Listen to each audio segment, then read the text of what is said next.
이번 시간은 보충 수업의 개념으로 시작하는 부분이기 때문에 우리가 수업을 하지 못했던 부분들에 대해서 한번 정리하는 시간을 갖도록 하겠습니다. 알겠습니까? 네. 자, 저희가 가장 먼저 얘기할 때 어떤 얘기를 했었냐면요. 이런 말 했었죠. 저희가 하고 있는 분야가 뭐에 대한 얘기다? 보일러에 대한 얘기란 말이죠. 그렇죠. 그런다고 한다면 이 보일러를 어떤 용도로 쓰고 있느냐에 따라서 설비나 구조가 달라질 거예요. 그러니까 아마 여러분들이 기억하고 있을 때 보일러라고 한 역할은 일단은 뭐 하는 장치다?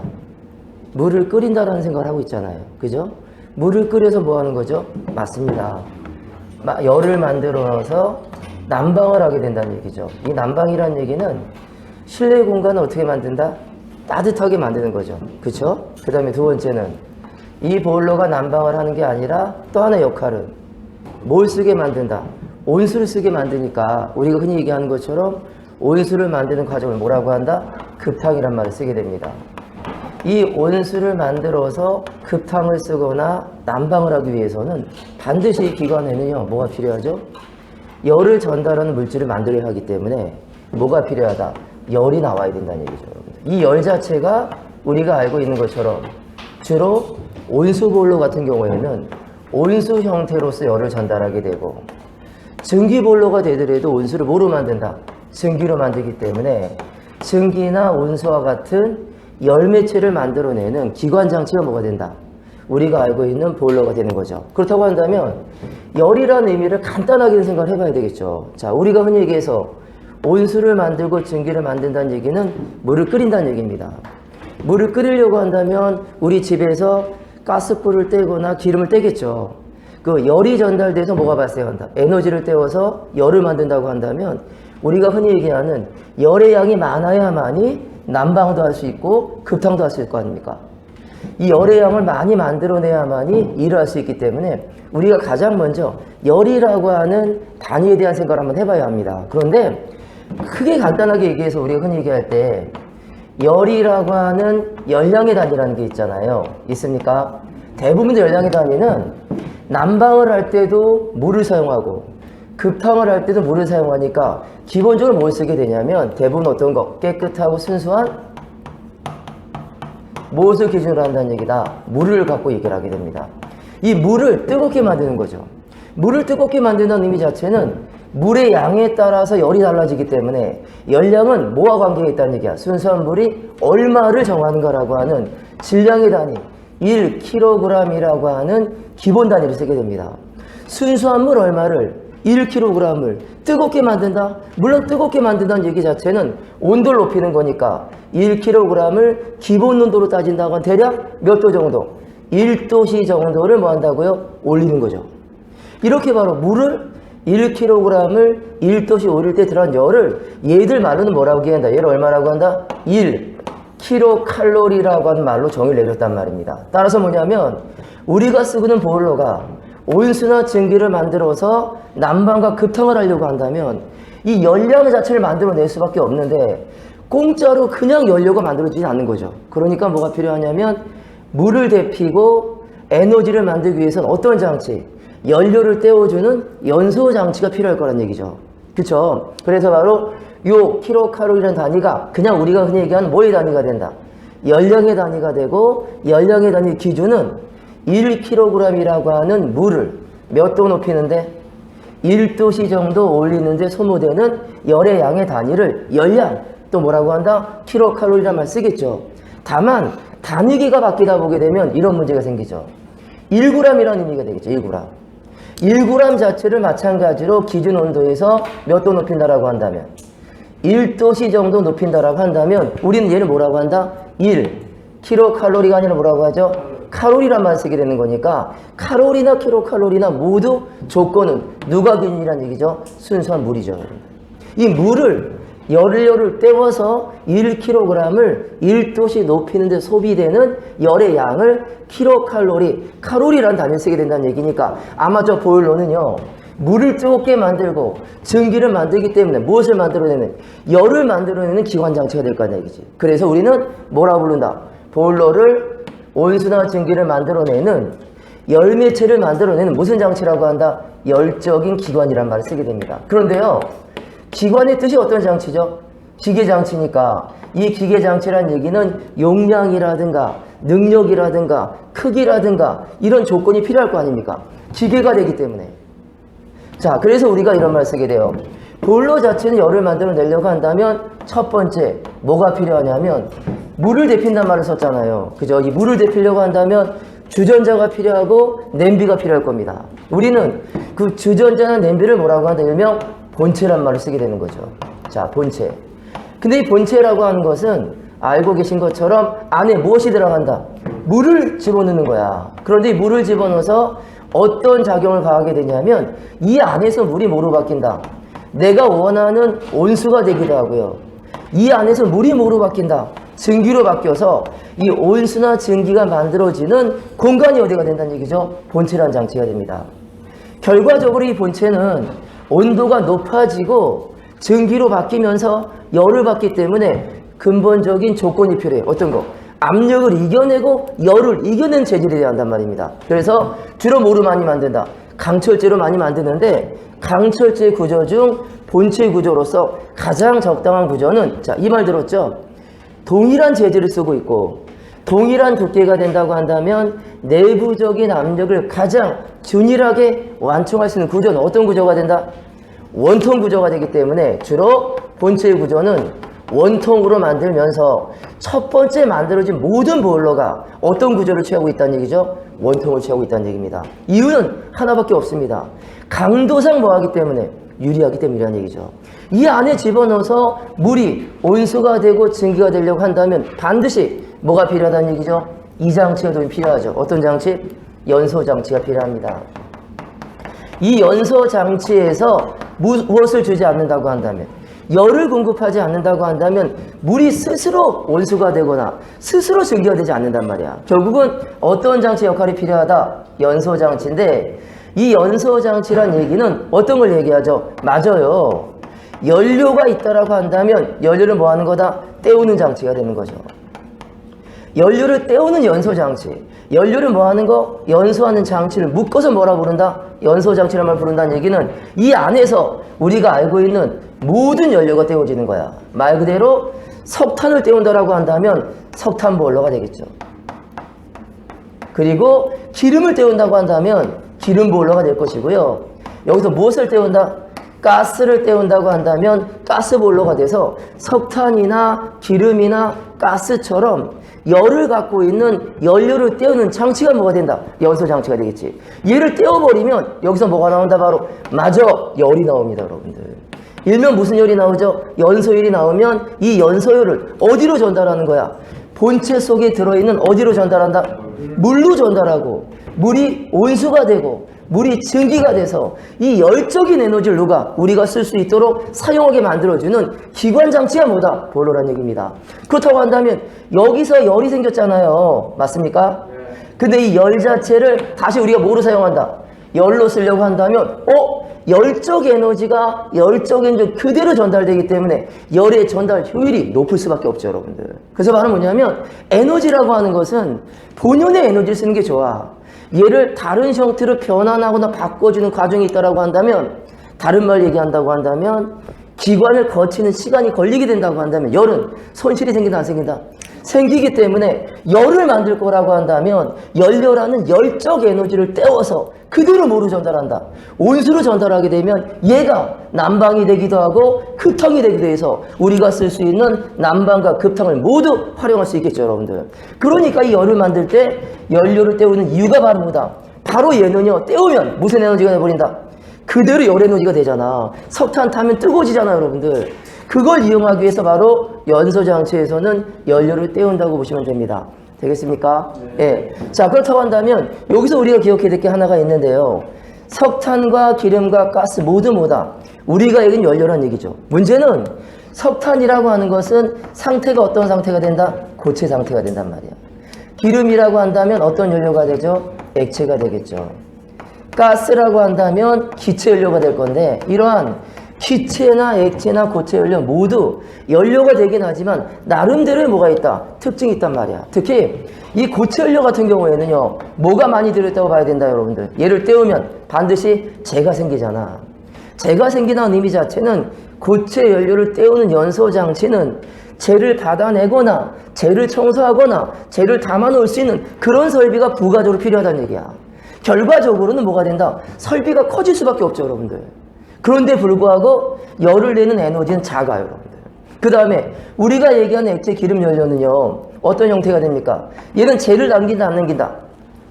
재가 남지 않아. 깨끗하게 타버린 부분 형태가 되겠지. 하지만 기름에는 뭐가 많이 들어있다가 우리가 흔히 얘기하는 황성분 같은 게 들어있어서 어떤 문제, 환경적인 문제나 부식을 촉발할 수 있단 말입니다. 그리고 기체가 우리가 쓰고 있는 연료가 되는데 다른 형태들보다도 고체, 액체, 기체를 비교할 때 누가 더 가장 좋은 연료의 조건을 갖는다고 한다? 기체란 말이야. 이유를 우리가 알고 있잖아요. 이 이유를 간단하게만 짚고 넘어가야 되지 않을까 생각이 듭니다. 왜 나무나 석탄을 떼다가 기름 보일러가 만들어지고 기름을 떼는 상태에서 가스와 같은 연료를 만들었는지에 대한 필요성에 대한 얘기는 우리가 생각을 해봐야 되지 않을까 합니다. 자, 우리가 쓰고 있는 이 기체 연료는 장단점이 분명합니다, 여러분들. 분명하기 때문에 알고 있는 그대로 얘기한다고 한다면, 자, 저희가 사용하고 있는 기체 상태의 연료가 있다라고 한다면 기체 연료의 특징에 대한 얘기는 우리가 한번 생각해 볼 수가 있는 거죠. 자, 하나 물어볼게요. 옛날에 연탄보일러하고 현재 가스보일러 비교하면 누가 더 규모가 큽니까? 연탄보일러가 크겠죠, 여러분들. 이유는 바로 뭐가 될까요? 석탄이란 연료를 떼우려고 한다면 무엇이 필요하다? 충분한 공간의 연소실의 확보가 필요하단 말이에요. 하지만 기체라고 하는 것은 공기와의 연소가 잘 되고 적은 공간에서도 연소가 될 수 있기 때문에 훨씬 더 설비가 작아요. 작아서 우리가 얘기하는 기체의 특징을 얘기한다고 한다면 첫 번째, 기체는 석탄, 기름, 가스보다도 연소가 잘 된다, 안 된다? 잘 된다. 근데 이 말을 연소가 잘 된다는 말이 아니라 어떤 조건으로? 맞아. 아주 작은 최소의 공기량만으로 무엇을 할 수 있다는 얘기가 바로 완전 연소가 될 수 있다는 얘기입니다. 흔히 얘기해서 우리가 얘기하는 고체나 기름은 연소할 때 뭐가 많이 들어간다? 공기가 많이 들어가. 근데 문제는요, 공기가 많이 들어가는 것으로 끝나는 게 아니라 공기가 늘어나게 되면 배기가스가 증가한단 말이에요. 이 배기가스의 증대는 어떤 문제를 얘기한다? 첫 번째, 배기가스가 많아지게 되면요, 연소실의 온도가 높아질까요? 낮아질까요? 낮아져서 열을 많이 빼앗긴단 말이에요. 그 얘기는 열적 효율이 떨어진다는 의미가 될 것이고, 공기가 많이 들어가서 배기가스가 많이 생긴다는 얘기는 환경적으로 대기오염이 잘 된다, 안 된다? 잘 된다는 의미 자체가 되기 때문에 환경적 측면과 열적 효율의 측면에서 모든 연료는 뭐라는 게 좋다고요? 적은 공기로 연소하는 게 뛰어납니다. 이때 바로 우리가 얘기하는 석탄과 기름과 가스에 대한 공기량을 대략적으로 가늠해 봤을 때 우리 뭐라고 하냐면 고체는요 1.4배에서 몇 배 정도? 2배 정도의 공기에 들어간다고 합니다. 이 얘기는 무슨 얘기냐면 이론적인 공기보다 4배에서 0.4에서 2배 이상의 공기가 있어야 뭘 할 수 있다? 완전 연소할 수 있다는 얘기죠. 그리고 기름 같은 경우에는 어느 정도가 됩니까? 1.2배에서 1.4배의 공기가 필요하대. 이 얘기는 바로 뭐냐면 일로 봤을 때 20%에서 40% 정도의 공기량이 들어가야 연소하니까 고체보다는 기름 자체가 적은 공기를 연소한단 말이죠. 그런데요, 가스를 보게 되면 얘는요 몇 배가 됩니까? 1.1배에서 1.3배 정도야. 이 얘기는 바로 뭐냐면 연소할 때 가장 적은 양의 공기를 쓴다는 의미죠, 여러분들. 얘를 쓰면서도 뭐가 가능하다? 완전 연소가 가능하기 때문에 어떤 형태의 기관 장치가 되든 간에 그 연료가 기체라고 하는 연료가 됐을 때는요 가장 큰 장점 중에 하나는 적은 양의 공기로서 완전 연소가 되고 깨끗하다, 배기물질이 생기지 않으니까 뭐가 되죠? 청정한 연료 자체가 된다는 것이 가장 큰 장점이 되겠죠. 하지만 기체라고 하는 것은 눈에 잘 보인다, 안 보인다? 안 보이는 물질이기 때문에 저장과 취급에 관련된 관련 기술에 대한 위험이 발생할 수 있기 때문에 관련된 취급이 된 기술을 필요로 하겠죠, 여러분들. 하지만 그런 것들은 조건을 갖추면 되는 거기 때문에 할 수 없는 거. 얘나 모두 그런 조건을 갖추지만 동일한 조건 하에서는 기체 연료 자체가 적은 공기로 연소가 되기 때문에 열적 손실이 적어서 뭐가 높다는 얘기다. 한마디로 연소에 따른 열적인 뭐가 높다는 얘기죠. 효율이 높다 낮다? 높다라는 얘기예요. 자, 얘가 뭐 하는 장치인데? 맞아. 열을 만드는 장치예요. 얘가 뭐 하는 장치인데 온수나 증기와 같은 열을 만드는 장치가 되기 때문에 이 기체 연료가 가져야 되는 첫 번째 덕목 중에 하나는요. 이거겠죠. 열을 집어넣었을 때 많은 열을 얻어낼 수 있는 무엇이 바로 열적인 효율이 높아야만이 좋은 연료가 되는 거 아닙니까? 얘를 때우는 장치가 무슨 장치가 된다? 연소 장치가 되겠죠. 이 장치를 때워서 물이 뭐로 바뀐다고요? 온수나 증기로 바뀌면 얘를 갖고 뭘 한다는 얘기다. 난방을 하고 급탕을 한다는 얘기잖아. 그러면 우리가 흔히 얘기하는 것처럼 얘를 때워서 난방하고 급탕을 한다는 얘기는 우리가 한번 이 계략도를 보면은 이해를 할 수 있겠죠, 여러분들. 자, 여기를 한번 봐주겠습니다. 자, 대부분들 난방이라는 의미 자체는 실내 공간이 필요할 거예요. 이 내부를 뭐 한다? 난방한다는 얘기잖아. 이걸 난방을 하기 위한 장치가 뭐라고 한다면, 보일러가 된다고 한다면 반드시 난방을 위해서는 이 장치가 여기 있어야 합니다. 얘를 뭐라고 부르자? 우리가 흔히 얘기하는 보일러라고 부른다고 한다면, 보일러가 열을 만드는 기관이잖아요. 그죠? 열을 만들어서 이 열을 어디로 전달한다? 난방에 소모하고 급탕에 소모하기 때문에 기본적인 단위는 난방이 필요한 면적, 공간이 필요하단 말이야. 이 안에다 열을 가하는데 우리 같은 경우에는 어떤 방식 쓰게 된다고? 얘가 온수를 만들어서 이 내부를 순환하게 만드는 거죠. 내부를 순환하게 만들려고 하는데 반드시 뭐가 필요할까요? 배관의 역할이 필요하고 배관을 통해서 열을 전달하기 때문에 배관의 재질과 설계나 구조 자체가 열을 전달하는 효율에 영향을 미칠 수밖에 없다는 얘기입니다. 우리나라 같은 경우는 전부 다 뭘 한다? 어느 쪽에다가? 이 바닥에다가 이렇게 뭘 깔아버리죠? 코일을 깔아요. 깔아서 이 안에다가 열을 전달하는데 이 보일러에서는 무엇을 때웁니까, 여러분들? 연료를 때우잖아. 이 연료가 타면 뭐가 나온다? 연료의 연소 열이 나올 거 아니에요. 이 열이 뭐로 바뀐다? 온수나 증기로 바뀌니까 온수를 통해서 열을 전달하는 거지. 그러려고 한다면 뭐가 나온다는 얘기다? 배관이 이렇게 있어야 된다는 얘기잖아요. 이 배관의 역할은 어디로 보낸다고 한다면 여기 들어가는 난방에 소요하겠다라고 한다면 난방 배관 안으로 온수를 보내줘야 될 거란 얘기지. 보내려고 한다면 간단할 거 아니니까 여기서 끌어진 온수를 쫙 끌어올려 가지고 어디까지 보낸다? 이 배관 안으로 흘려주게 되는 겁니다. 흘려주게 되면 얘가 흘러가겠죠, 여러분들.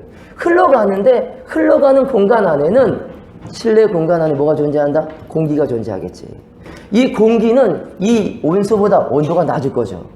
온도가 낮기 때문에 얘가 흘러가면서 무엇을 하게 된다? 열을 주고받는다. 열을 주고받는 핵심은 이거죠. 열이 많은 쪽은 열을 빼앗기고 열이 적은 쪽은 열을 얻어서 시간이 지나게 되면 열적인 평형 자체가 된다. 결국은 언젠가 식어버린다는 얘기죠, 여러분들. 식어버려서 물이 나오긴 하지만 이 물이 완벽하게 냉각된 물이다 아니다? 아니다. 일정 온도는 뭐가 되어 있다는 얘기다. 열을 갖고 있기 때문에 얘를 버리는 것은 그건 뭐가 된다. 열을 버리는 것이고 열을 버리는 것은 에너지를 버리는 거니까 뭐 하지 않는다는 얘기죠. 버리지 않죠. 버리지 않아도 뭐다 다시 회수해서 계속 끓여주게 됩니다. 맞습니까? 이렇게 바로 여기서 뭐가 바로 난방에 따른 난방수가 생겨서 배관을 거쳐서 배관 안으로 보내게 되면 이 내부를 거치면서 열을 주고받아서 얘가 난방이 된단 말이에요. 이때 난방이 되려고 한다면 난방이 되면 난방에 도대체 열이 얼마가 들어가느냐 이게 나와야 될 거 아니야. 그래야만 뭘 할 수 있다는 얘기야. 바로 이 보일러의 용량과 크기를 정할 수가 있겠죠, 여러분들. 그래서 뭐에 소비되는 난방에 소비되는 열의 양을 우리 뭐라 부른다고요? 난방에 소비되는 열의 양을 우리 뭐라고 한다? 난방 부하란 말 쓴다고 합니다, 여러분들. 난방에 어느 정도 열을 썼는가라고 하는 개념이 난방부하가 되는 거죠.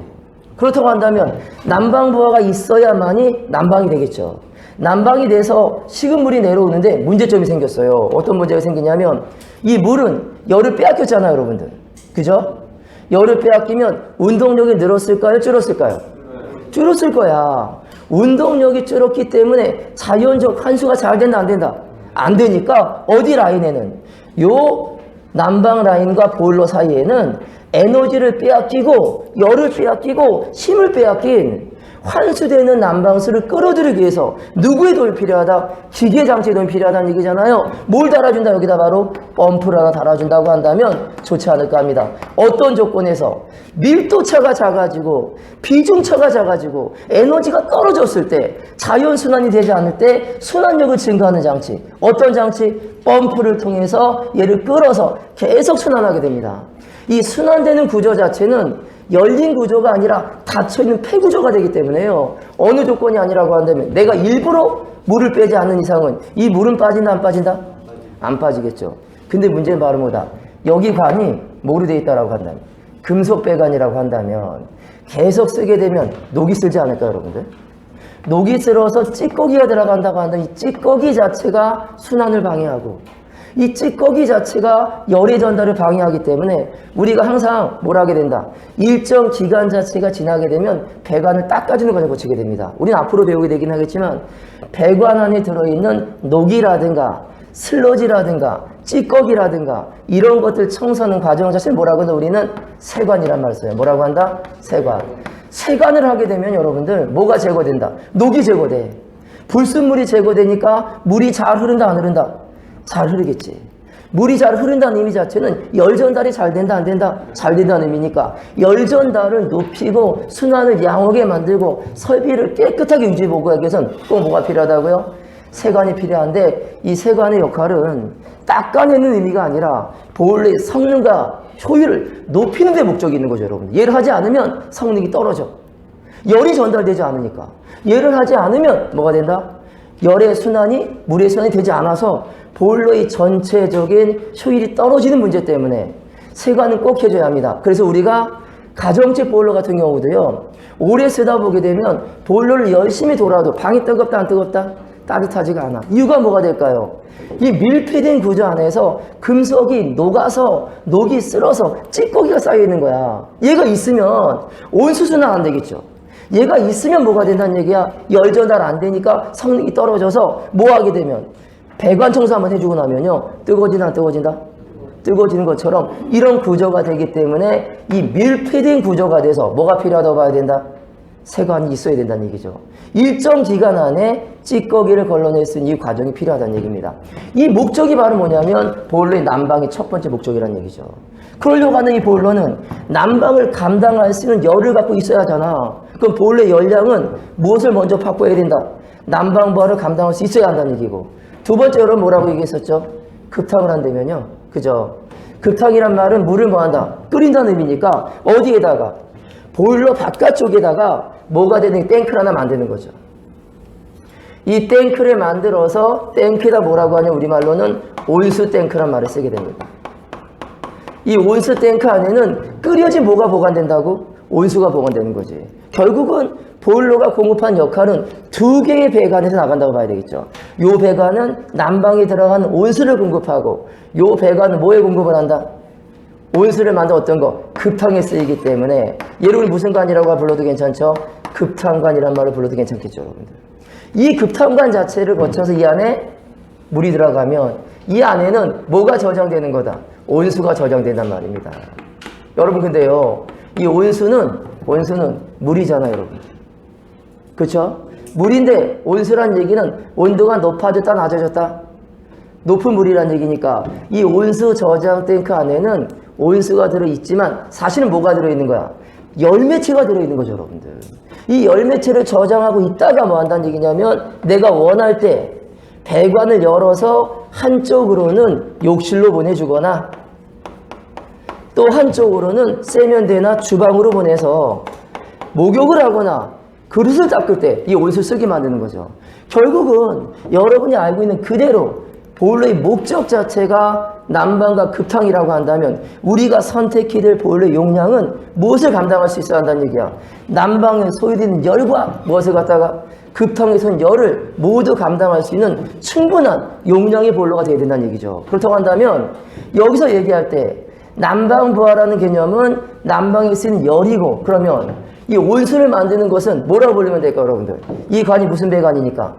급탕배관이니까 무슨 부하라고 한다? 물을 끓이는 거니까 무슨 부하? 급탕부하가 되는 거죠. 이 두 가지 자체가 바로 뭐다? 보일러가 만들어내는 최소의 뭐가 된다? 연령이 돼야 합니다. 이걸 만들어내는데 만약에 여기 난방부하가 100이 필요하다.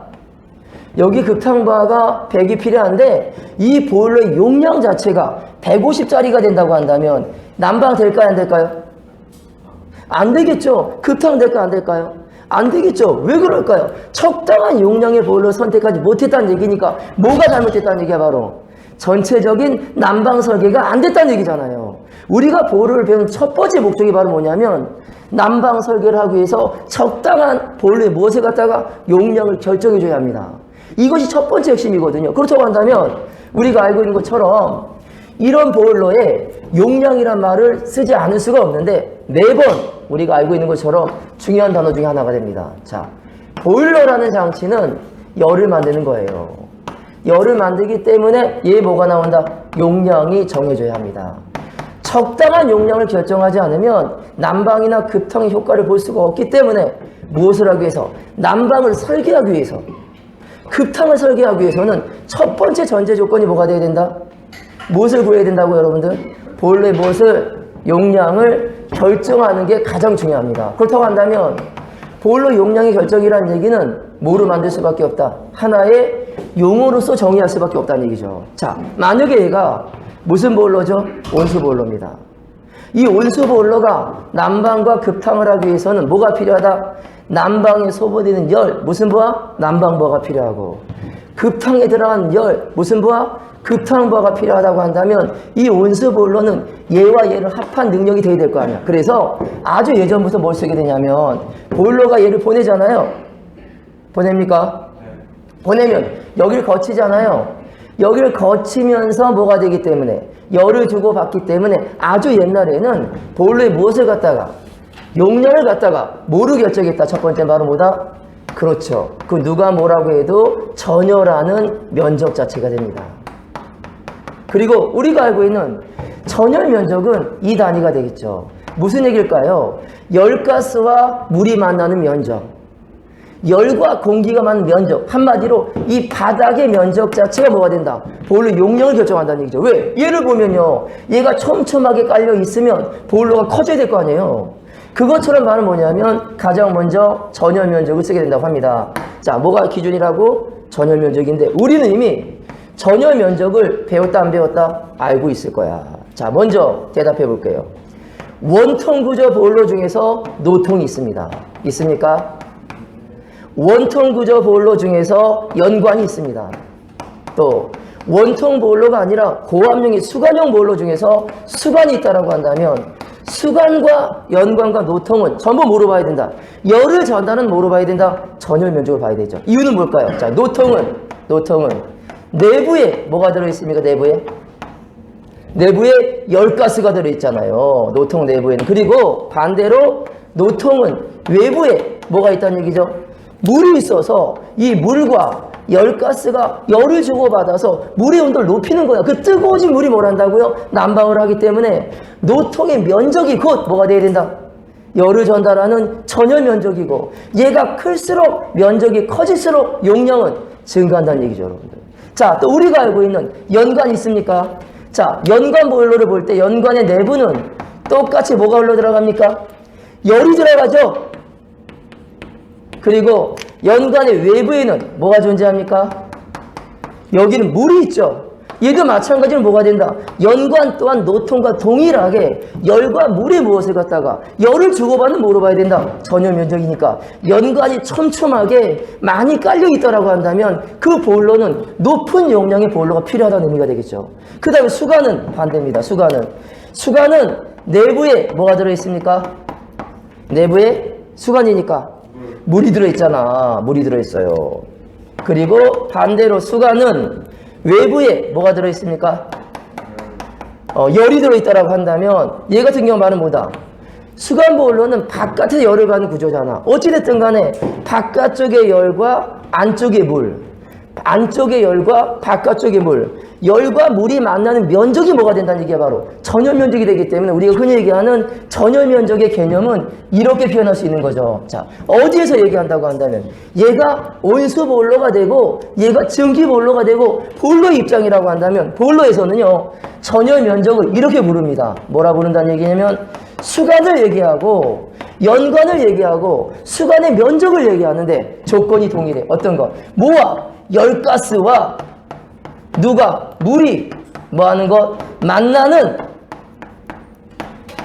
면적의 크기를 우리 뭐라고 한다? 바로 전열 면적이란 말 써서 뭐가 많아지면 열을 많이 보내고 물에 많이 전달하면 보일러 뭐가 커진다? 용량이 커진다는 의미가 되겠죠, 여러분들. 그렇습니까? 예, 이게 바로 뭐냐면 보일러 용량을 결정한 첫 번째 조건, 전열 면적이에요. 그래서 우리가 쓰고 있는 어떤 보일러, 원통 보일러가 되든 수간 보일러가 되든 관류가 되든 간에 첫 번째 나오는 게 바로 뭐냐면 뭐가 나온다? 전열 면적이 나와요. 이 보일러가 시간당, 면적당 얼마 열을 공급할 수 있는가라고 하는 면적이 나온단 말입니다. 그 면적의 크기 자체가 우리가 요구한 첫 번째 뭐의 단위가 된다는 얘기다? 용량의 단위가 되는 거죠. 되겠습니까? 자, 두 번째 여러분들. 전열 면적도 중요하긴 하지만 실제로 이 온수 보일러는 난방과 급탕을 하는 거잖아요. 난방과 급탕을 하기 때문에 난방과 급탕에 대한 열을 묶어서 뭐라고 표현하냐면 이런 말을 쓰게 된다고 합니다. 자, 두 번째 우리가 얘기하는 보일러 용량의 단위는 이 단위를 쓴다고 합니다. 두 번째 뭐가 되냐면 두 번째는요. 맞아요. 뭐다 바로 정격이란 말이 들어가면서 정격 출력이란 단위를 쓰게 됩니다. 자, 여기서 말하는 정격이란 말은 정해진 규격상의 열이란 얘기인데 심이란 얘기인데 자, 우리 보일러가 무슨 기관이다 바로 무슨 기관? 열기관이란 말을 썼단 말이야. 맞습니까? 온수나 증기를 만들어내니까 여기서 얘기하는 정격 출력이란 얘기는 무엇을 얘기했다? 정격으로 만들어지는 열을 얘기하지 않을까요? 한마디로 뭐가 된다? 정격 출력이란 얘기는 무엇을 얘기한다고요? 열량이란 뜻이란 말이야. 그렇다면 아까 우리가 공부했는데 온수는 물이잖아요. 물 1kg을 1도 높이려고 한다면 1kcal 열이 필요하다. 그렇다고 한다면 이 출력의 단위는 이런 면적의 단위가 아니라 무슨 단위가 붙어야 한다는 얘기야? 당연히 킬로칼로리가 붙어야 하겠지. 그런데 얘가 뭐다? 기관이야. 기계 장치가 되기 때문에 능력과 효율이 다르다는 얘기예요. 그러니까 동일하게 능력과 등급과 효율을 따지기 위해서는요 동일한 시간을 줘야 하기 때문에 바로 정격 출력은 시간당 만들어내는 열의 양이라고 해서 킬로칼로리 퍼 아워 자체를 단위로 쓰고 있단 말이야. 우리 집에 있는 보일러가 3만짜리 보일러다 이런 말 나왔다는 얘기는 우리 집에 있는 보일러는 온수 보일러로서 시간당 3만 킬로칼로리 정도 열을 만든 온수 보일러란 뜻이죠, 여러분들. 물론 그걸 만들어낼 때 등급의 차이는 존재합니다. 1등급이냐 2등급이냐 3등급이냐 4등급 이건 차이가 생기지만 똑같은 역할이기 때문에 어떤 단위 쓰게 된다고요? 이 단위 쓰게 됩니다. 자, 무슨 값이다? 시간당 열. 여러분들 여기 시간이란 말이 붙잖아요. 맞습니까?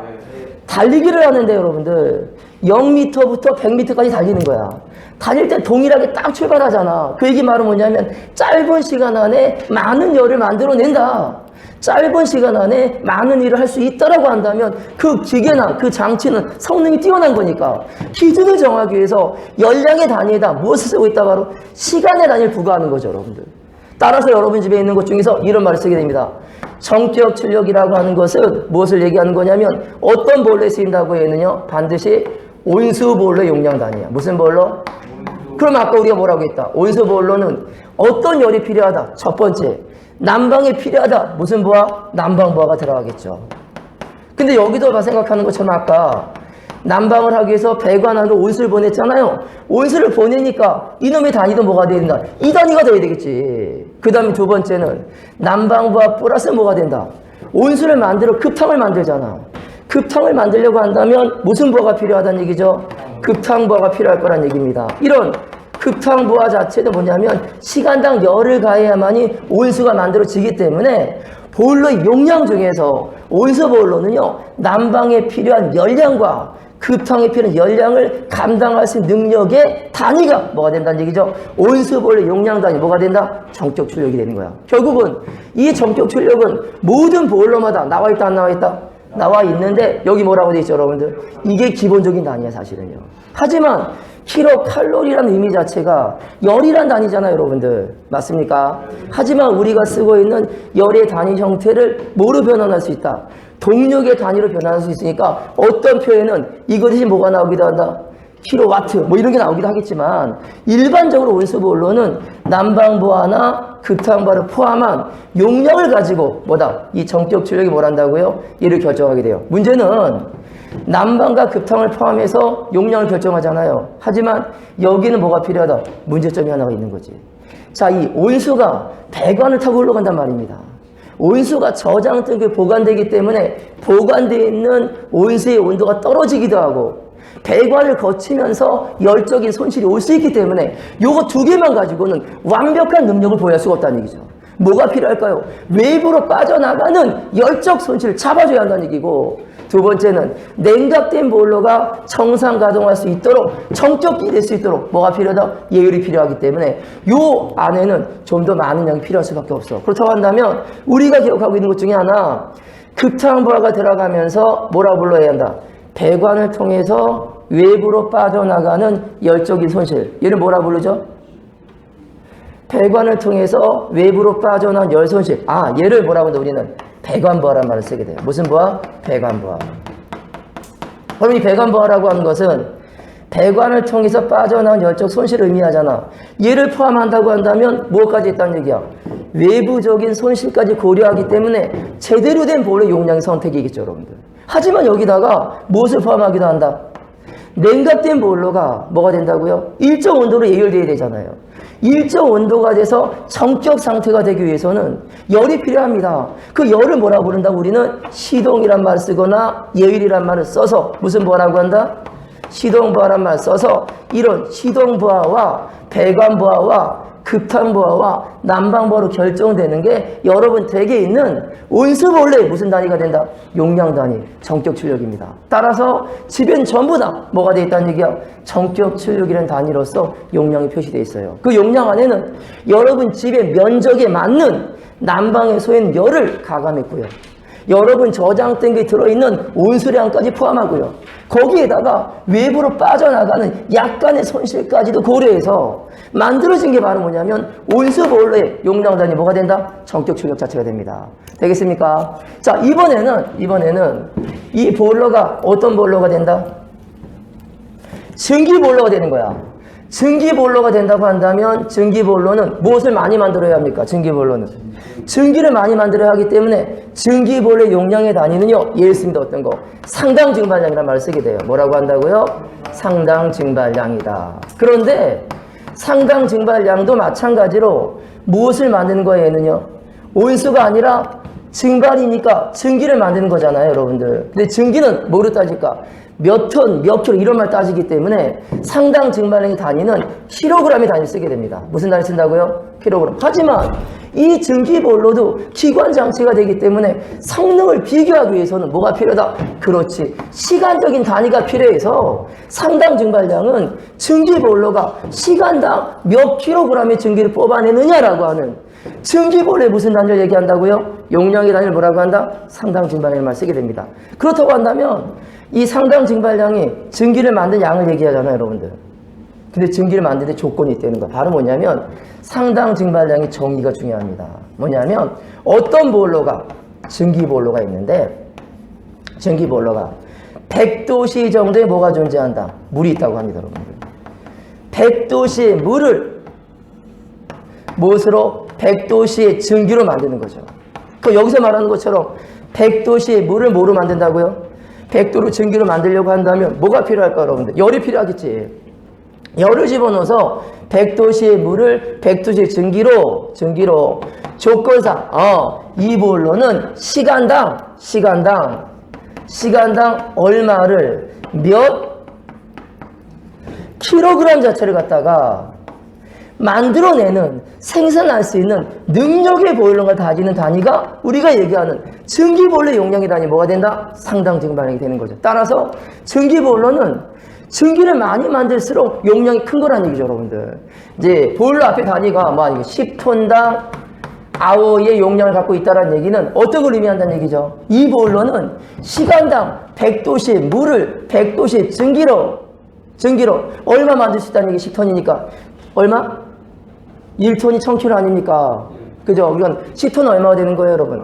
1000kg 만들어낼 수 있는 용량의 단위가 뭐가 된다? 상당 증발량이라고 하는 전기볼의 용량의 단위가 돼요. 따라서 상당 증발량은요, 어디만 사용한다는 얘기죠? 어디만? 전기볼에만 쓰게 된단 말이에요. 전기볼로만 쓰게 됩니다. 그러면 이것은 우리가 어떻게 구하는지는 나중에 보도록 하고, 용량의 단위 중에서 고전적으로 전열 면적을 많이 썼고, 온수볼로 같은 경우에는 정격 출력이라는 말을 표현하게 되고, 전기볼로 같은 경우에는 상당 증발량을 쓰게 되는데, 이런 온수와 전기를 넘나든 또 다른 형태의 뭐가 만들어진다? 용량의 단위가 만들어지겠죠. 그 용량의 단위가 바로 우리가 가장 많이 들어봤던 얘기죠. 어떤 거? 네 번째 뭐가 나오죠? 보일러 마력이라는 단위가 나옵니다. 자, 무슨 마력이라고 한다? 보일러 마력이라고 하죠. 보일러니까 보일러에 뭘 붙인다? B자를 붙이고 마력에 HF를 붙이는데요. 요 보일러 마력은 어디에만 쓰는 거냐면 보일러에만 쓰는 단위예요. 다른 데는 얘를 쓰질 않아. 왜냐하면 의미가 다르기 때문이거든. 그래서 앞에 무슨 말을 붙였다는 얘기야? 보일러 마력을 붙여서 보일러 마력이 세면 용량이 큰 거야.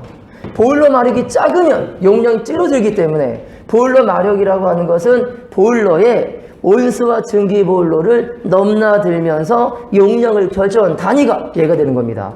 결국은 이 안에는 숫자적인 의미가 숨어 있겠죠, 여러분들. 맞아요. 그래서 기본값만 얘기한다고 한다면 이런 말을 쓰게 됩니다. 보일러 마력의 단위는 보일러가 일을 얼마나 잘하는가라는 개념이라고 하니까 어떻게 되는 거냐면 이렇게 얘기해서 여기가 만약에 조건상 1 보일러 HP라는 보일러 마력이라고 한다. 몇 마력이다? 1보일러 마력을.